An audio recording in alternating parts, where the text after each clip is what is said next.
Hey, good morning. Welcome to my studio.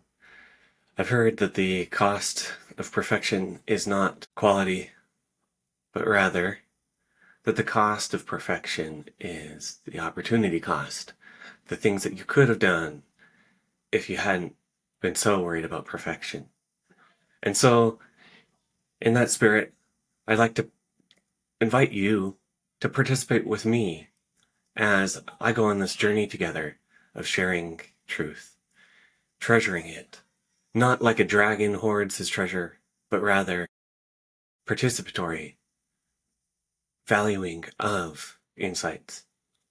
I feel like I've learned so much over the past couple of years that has helped me pull out of a 7-year depression that it's too valuable for me to hoard. And thus we begin. Okay, I'll stop. Freedom is where we start. As we have true freedom within our souls, that enables us to differentiate. It enables me to say, I am. I've been reading um, Michael Shore's How to Be Perfect, and he talks about how I am that I am is one of those thoughts that's inspired so much of Western thinking. But in Africa, there's a phrase, Ubuntu, that kind of flips that on its head, where no longer is it I am that I am, it's or I think therefore I am.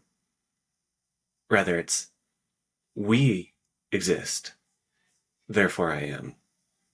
Something like that, where it's this idea that a person is not a person without other people.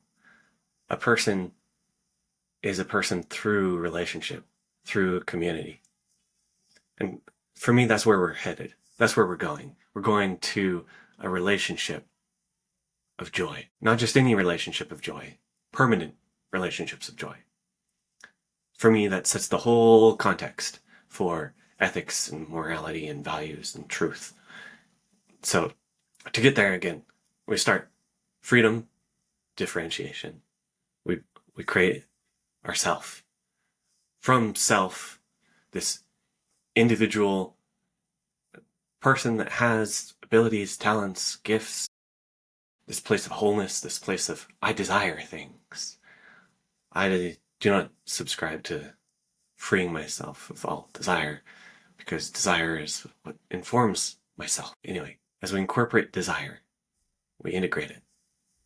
We identify, hey, when I'm at work, I want these things. When I'm at home, I want these things. When I'm doing my hobbies, I want these things. All of those things, put them on the same list together, put them in the same document. You'll find no longer do you have to live somebody else's life, somebody else's agenda, but you'll start living.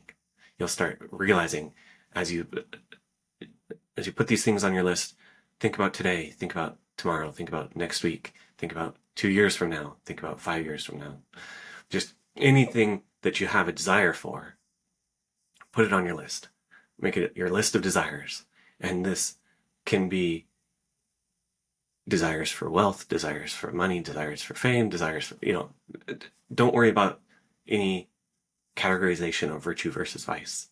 Just make a list of your desires. As you make this list, eventually you'll start to maybe want some additional categories. It's hard to keep up a list of 100 things that's all just mishmash stuff. And so for me, at least, it was valuable to start to categorize things. And I categorized, what are my sole priorities? What are routines? What are things that I can accomplish myself? What are things that I need collaboration on? Collaboration is essential for our ability to get stuff done. There's a few different ways that we can start approaching collaboration. If we start adding kindness to our personality, to ourself, now we can probably get more people to help us get the things on our list done. When it's just about our list, kindness can go a long way.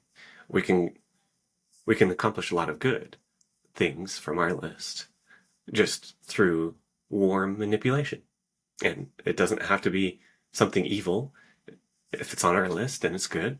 Warm manipulation is not evil, but it's still just selfish. It's still just about ourselves. And so to break out of warm manipulation, we need something beyond self. We need something beyond warm kindness. And that leads us to my definition of charity. Charity is valuing the things on someone else's list for them, not valuing their list because of some way that it mirrors my list, but because it's their list, because they value it, I value it. I value them as a person. I value them separate from me. Granted, the things that are on their list that are also on my list. Now we're talking. Now this is collaboration. This is win-win. This isn't negotiation anymore. If it's on my list and not on their list and I convince them to do it for me, that's a negotiation. And they submitted to me. If it's on their list and it's not on my list and they convince me to do it, that was negotiation. They convinced me to do something and they pulled me in and made me submit. I'm not after submission. I'm after collaboration. I'm after willing sacrifice that transcends transaction and puts us into relationship. Relationship debt is a good thing. Transaction debt is not a good thing. But as we form these relational transactions, these win-win collaborations that look a lot like transaction, they don't perform the same function in our lives that transaction does. Rather, they deepen our relationships, they deepen our connections. And those are the places where joy starts to form. That's how you nurture and nourish joy in your life. Anyway, my acronym for all of this is Freely Differentiated Charcoal. Freedom, differentiation, charity, collaboration. And so freely differentiated, charitable collaboration. You've got the internal self, the way you can stand up straight. I'm freely differentiated, I'm powerful. I'm this freely differentiated individual. Now I can offer you something. And what do I want to offer you? I want to offer you charitable collaboration. I hope that you enjoy the journey with me as we continue to explore freely differentiated charcoal together. I believe that this will be the most precious fruit for us to partake of. That's all for today.